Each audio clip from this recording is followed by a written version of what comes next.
म्हणजेच ह्युमन मेटाप्नेमोव्हायरस।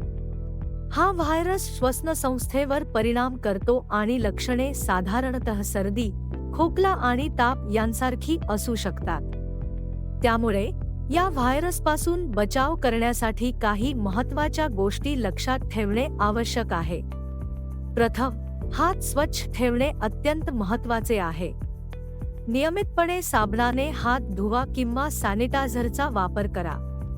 दुसरे म्हणजे गर्दीच्या ठिकाणी जाणे टाळा, कारण इथे व्हायरसचा प्रसार अधिक होतो।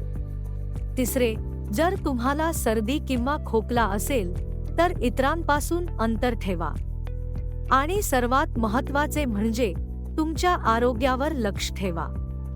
संतुलित आहार घेणे, पुरेशी झोप घेणे आणि नियमित व्यायाम करणे हे तुमच्या प्रतिकारशक्तीसाठी फायदेशीर आहे। ह्या सर्व गोष्टींचा विचार करून आपण पासून सुरक्षित राहू शकतो।